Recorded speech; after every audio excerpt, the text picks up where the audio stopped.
The clock struck midnight in the glass tower that Marcus Chin called home. At 34, Marcus had built an empire from nothing. His investment firm managed billions. His name appeared on Forbes lists and charity galas.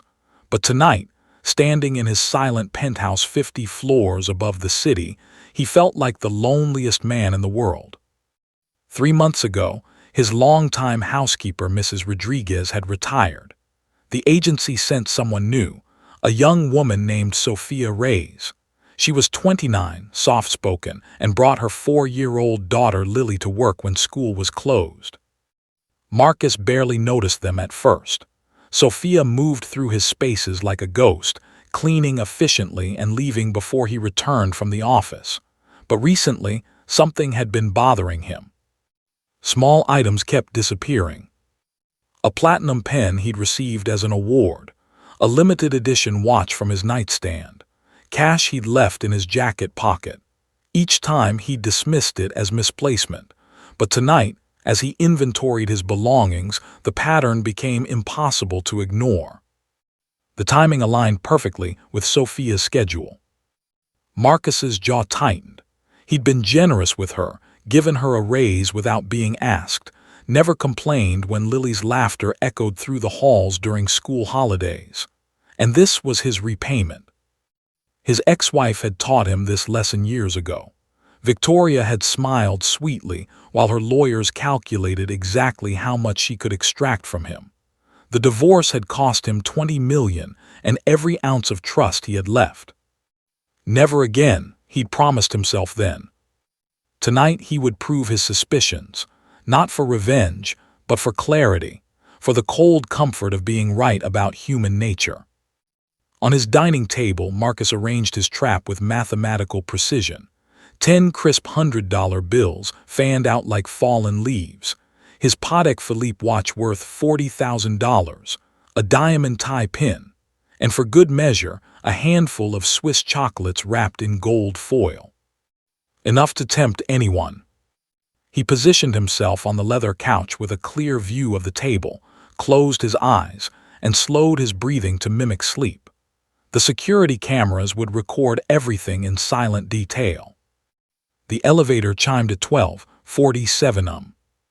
Marcus heard the soft click of a key in the lock. Sophia's voice drifted through the darkness, gentle and tired. "Come on, sweetheart. Mama needs to clean tonight. Can you be extra quiet? Mr. Chen is sleeping." Tiny footsteps pattered across the marble floor. Marcus kept his breathing steady, his face relaxed. Through barely parted eyelids, he watched. Sophia stepped into the living room and froze.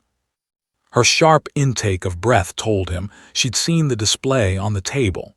This was it, the moment that would confirm everything he believed about people.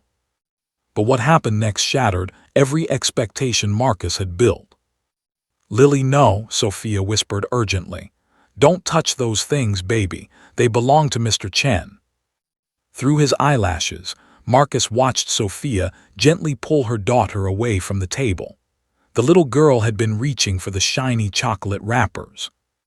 "But Mama, pretty," Lily protested in her small voice.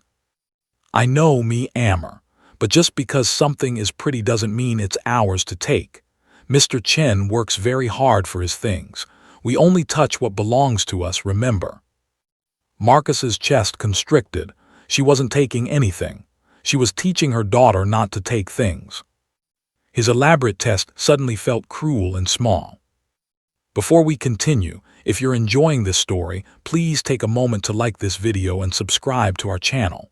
We share meaningful stories like this one every week, stories about kindness, second chances, and the unexpected ways life can surprise us.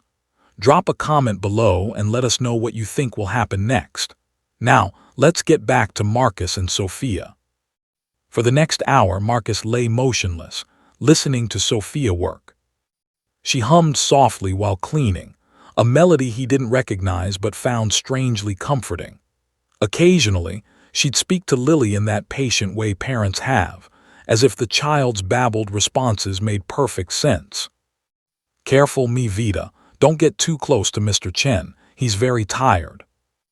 Marcus had never heard such tenderness in his own childhood. His parents had shown love through boarding school tuitions and trust fund deposits. Affection was a quarterly statement. Pride was measured in acquisitions. "Mama, who dat?" Lily suddenly asked, her voice closer now. "That's Mr. Chen, sweetheart. He gives Mama work so we can have our apartment and food on the table. We should be thankful for people who are kind to us." Kind? Marcus nearly opened his eyes in shock. He'd barely spoken 20 words to Sophia in 3 months. He'd set this trap because he assumed the worst about her, and she thought he was kind. "He sleeping?" the child asked. "Yes, baby. He works very, very hard, just like Mama. We should let him rest." Marcus heard small footsteps approaching. He kept his breathing steady, though his heart was racing now. What was the child doing? Then he felt it, tiny fingers touching his hand. Soft, gentle, exploratory. A moment later, small arms wrapped around his neck and a warm little body pressed against his chest. "Love you," Lily whispered near his ear. Marcus's eyes flew open involuntarily. The child gazed at him with enormous brown eyes full of absolute trust. She smiled, a pure, uncomplicated smile that expected nothing but offered everything. "Lily, no," Sophia rushed over, her face stricken with horror. "I'm so sorry, Mr. Chen. I'm so sorry. She's never, I don't know why she—" But Marcus couldn't speak. The little girl was still holding him, still looking at him with complete faith. His arms moved instinctively to steady her. "Why?" His voice came out hoarse. "Why did she do that?" Sophia's eyes filled with tears. "I'm sorry, Mr. Chen, her father. He left when she was just a baby. She sees men so rarely, and she's so hungry for that kind of love that sometimes she—" Her voice broke. "She calls kind people daddy sometimes. I should have watched her more carefully. Please don't fire me. I'll make sure it never happens again." Marcus looked at the money on the table, the watch, the elaborate trap he'd set.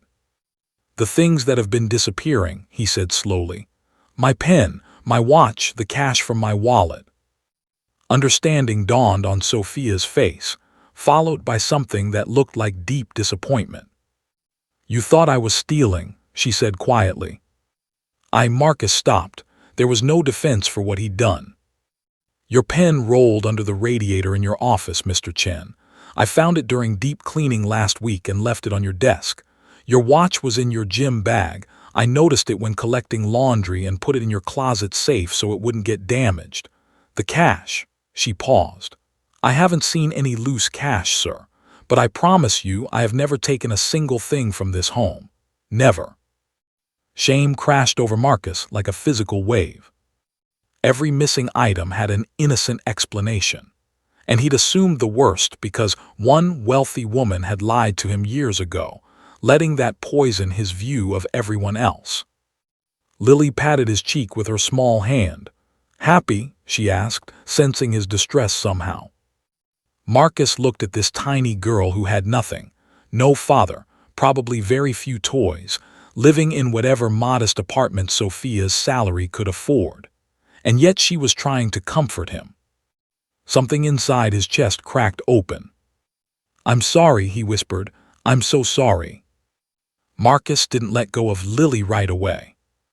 The little girl had settled against him as if she belonged there, her thumb in her mouth, her other hand clutching his shirt. It had been so long since Marcus had experienced human warmth that wasn't transactional or temporary. "Please," he said quietly to Sophia, "let her stay just for a moment." Sophia hesitated, then nodded, perching nervously on the edge of a chair. Her hands twisted in her lap, and Marcus could see the fear in her eyes, fear of losing her job, fear of having somehow crossed a line, fear born from a life where security was never guaranteed. "Tell me about her father," Marcus said, surprising himself. Sophia's expression tightened with old pain. "His name was Daniel. We met when I was 24. He was charming, said all the right things. We married fast, too fast. Then I got pregnant." She gave a bitter laugh. He said I'd trapped him, that he wasn't ready to be a father, that a baby would ruin his freedom. But you thought when she was born, Marcus began. I thought he'd change his mind when he held her, but he never did. He left before I went into labor, didn't show up at the hospital. His brother finally told me Daniel had bought a plane ticket to another state.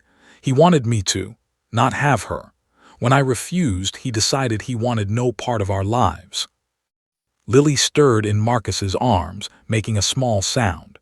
Sophia's expression melted into pure love as she looked at her daughter. I got divorce papers 2 months after she was born. He signed away all parental rights. I haven't heard from him since. It's been just Lily and me. Marcus felt anger kindle in his chest, not at Sophia, but at a man who could abandon such a precious gift. How do you manage? He asked softly. Barely, Sophia admitted with painful honesty.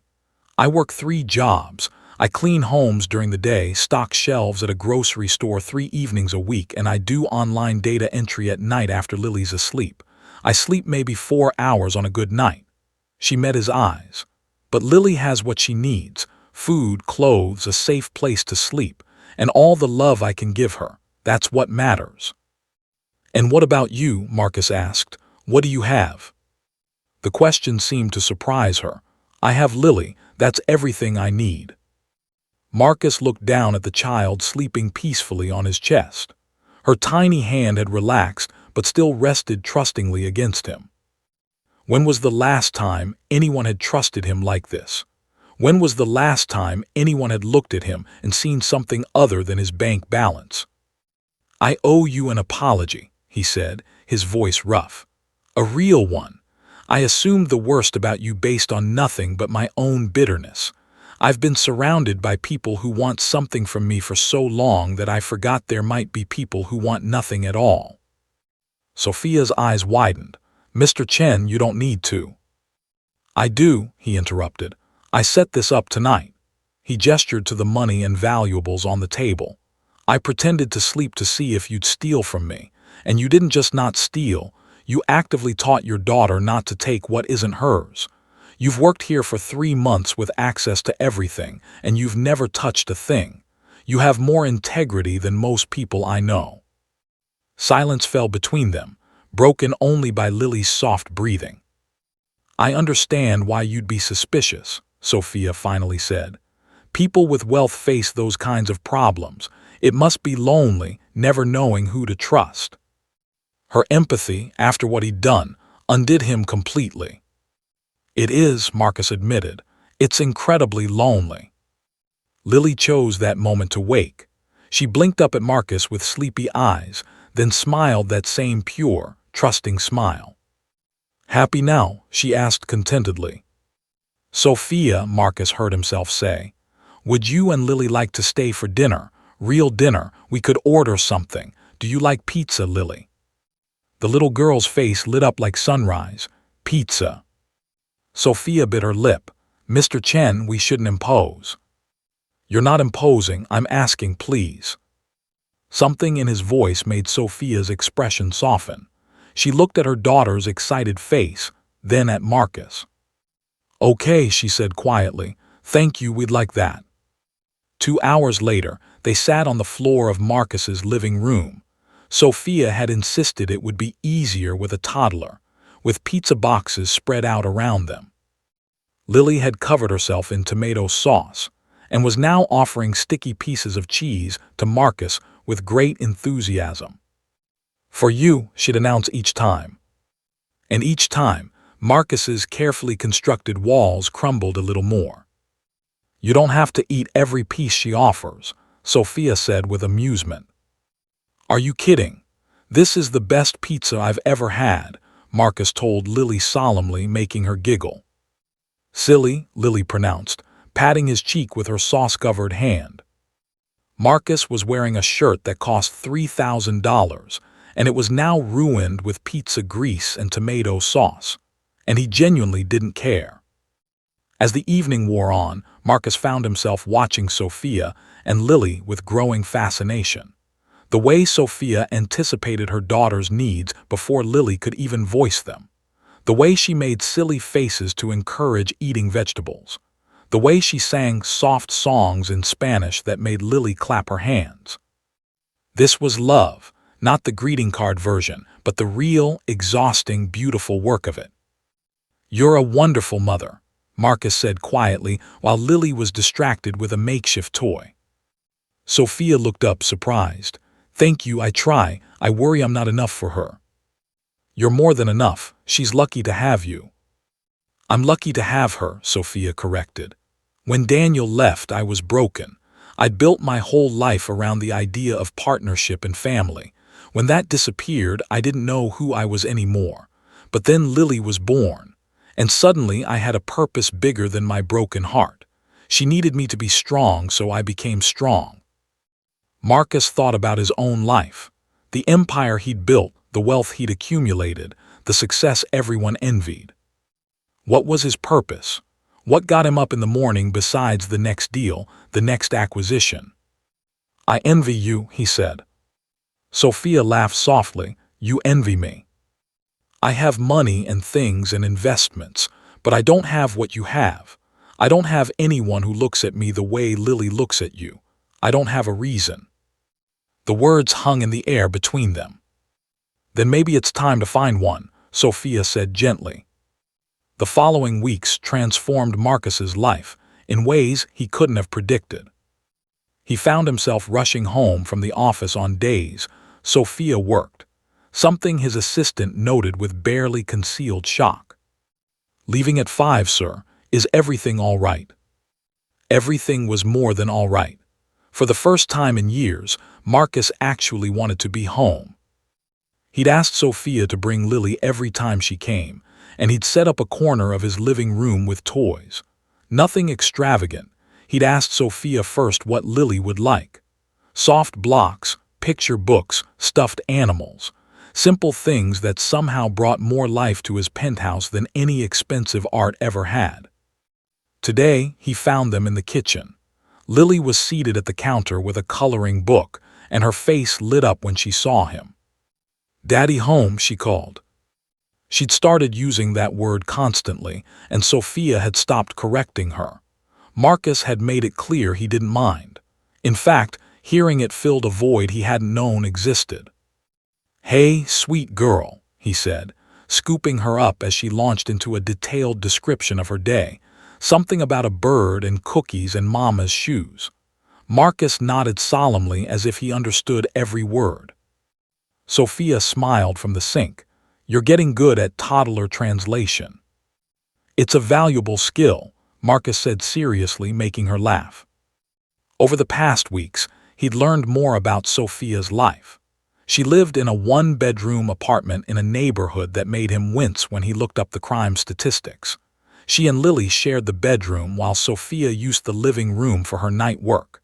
She hadn't bought herself new clothes in 2 years. She walked 40 minutes each way to save on bus fare. And through it all, she maintained such grace and dignity that it humbled him. "I have a proposition," Marcus said, setting Lily down with her blocks, "and I want you to really think about it before saying no." Sophia's shoulders tensed slightly, a reaction that told him she was used to propositions from wealthy men being something other than innocent. He hurried to clarify. "I want to offer you a position, full-time, as my household manager. You'd coordinate with vendors, handle deliveries, manage maintenance schedules, oversee any other staff I hire. Real responsibility, real authority." He named a figure that made Sophia's eyes widen. "Mr. Chen, that's too much. It's standard for this type of position. Actually, it's on the modest end." That was partially true, and there would be benefits, health insurance, retirement contributions, paid time off. "Why?" Sophia asked quietly. "Why me? You could hire someone with formal credentials." "Because I trust you," Marcus said simply. "Because you're honest and hardworking. Because Lily needs stability and you need security. And because—" he hesitated, then continued, "because you both make this place feel like a home instead of just a house." Sophia's eyes filled with tears. "I don't know what to say." "Say yes, please." It feels like charity. It's not charity, it's me being selfish. I need someone I can trust, someone who tells me the truth instead of what they think I want to hear, someone who sees me as a person, not a bank account. He met her eyes. You'd be doing me a favor. Sophia wiped her eyes. Can I think about it? Of course, take your time. But before the day was out, she said yes.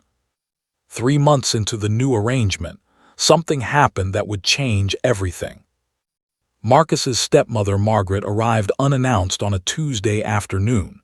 She was 62, impeccably dressed, and perpetually disappointed in everyone, especially Marcus. She swept into the penthouse like she owned it. Marcus, we need to discuss the foundation gala. She stopped short when Lily ran past, chasing a ball. Who, Margaret said in a tone reserved for identifying insects, is that? Mama, Lily called, spotting Sophia emerging from the kitchen. Ball went zoom. Margaret's eyes narrowed as she took in Sophia, her simple clothes, her warm brown skin, her age. Marcus, a word in private. In his office with the door closed, Margaret unleashed her displeasure. You've hired domestic staff that brings children to work. That's highly irregular. What if the child breaks something valuable? Lily isn't a liability. She's a little girl. And who exactly is her mother? Some young woman you've installed in your home. Marcus, really. If you must have a mistress, at least be discreet. Anger flashed hot through Marcus's chest. Sophia is not my mistress. She's my household manager, and she deserves your respect. Oh, please, a young Latina with a child living in your home. I can see exactly what this is. How much is she extorting from you? Get out. Marcus's voice could have frozen fire. Excuse me. I said get out. Sophia has more integrity than most people in our social circle, including you. If you can't respect her and Lily, you're not welcome in my home. Margaret's face cycled through shock, anger, and calculation. You're actually throwing me out over the help. I'm asking you to leave because you're being cruel, and I won't tolerate that. Not here, not in the one place I've found peace. After Margaret left, Marcus emerged to find Sophia had witnessed everything from the hallway. She was pale.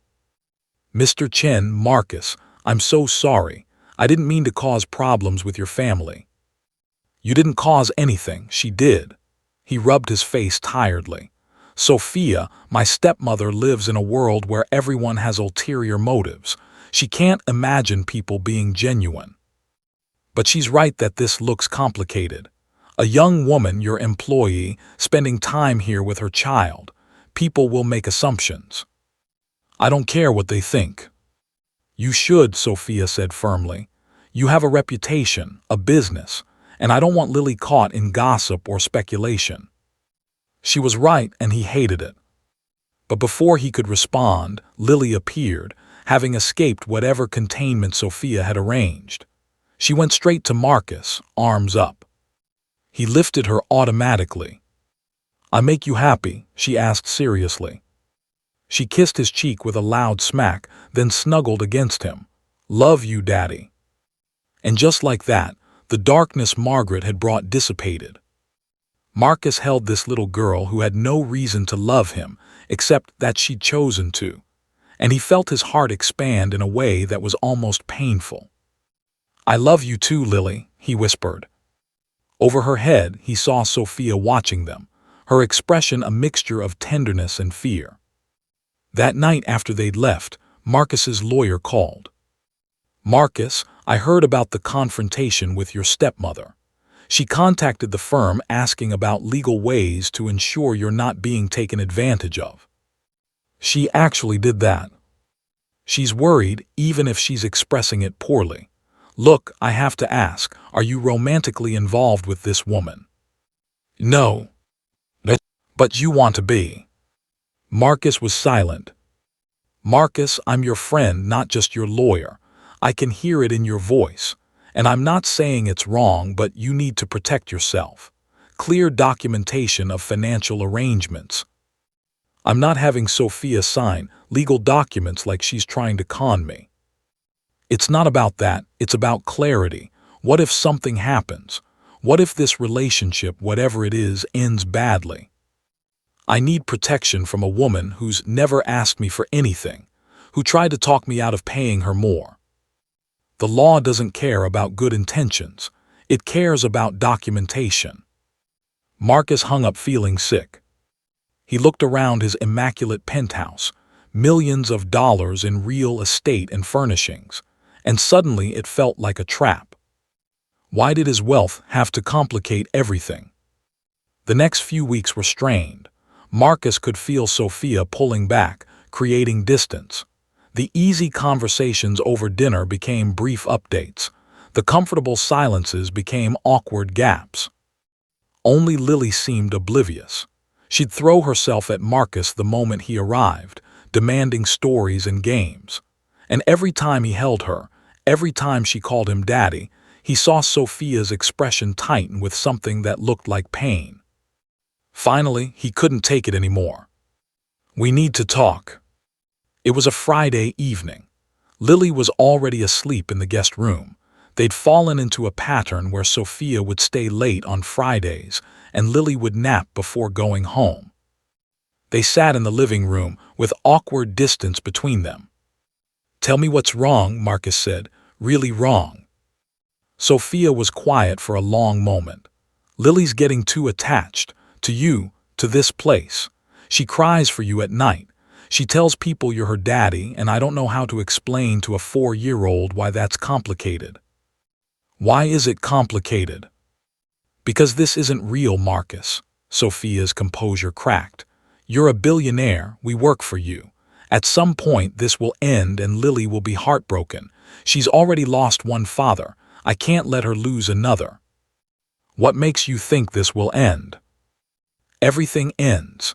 You'll meet someone from your world, you'll have your own children, or you'll get tired of the complications we bring. Or," her voice dropped, "or you'll realize that we don't fit into your life and it'll be easier to let us go." Marcus felt like he'd been punched. "Is that really what you think, that I see you as temporary?" "I know what people are saying, that I'm a gold digger, that I'm using my daughter to manipulate you, that I'm not good enough for your world."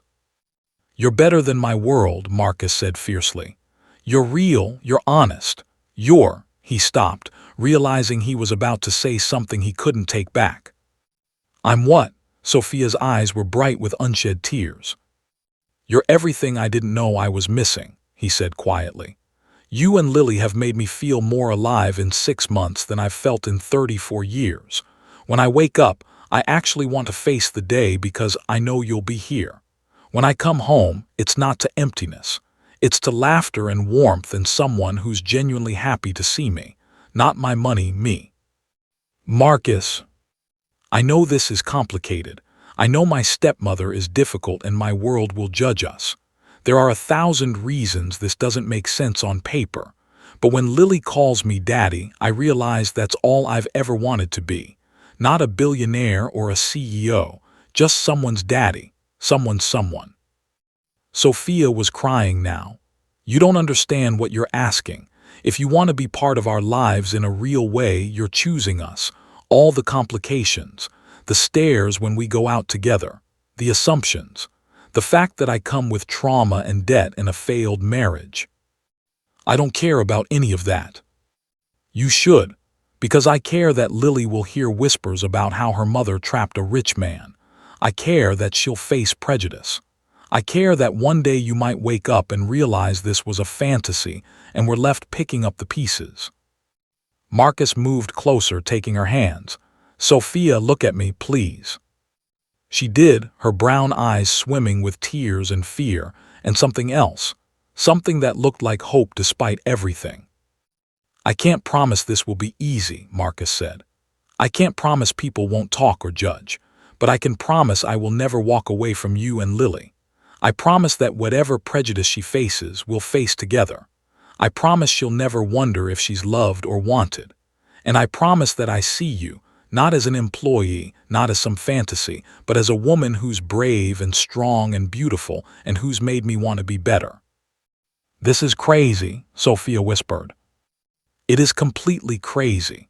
But so is a 4-year-old walking up to a stranger and deciding he's her daddy. So is me finding more joy in reading picture books than closing business deals. So is the fact that I'd give up every dollar I have if it meant keeping you both in my life." Sophia's breath caught. "You can't mean that."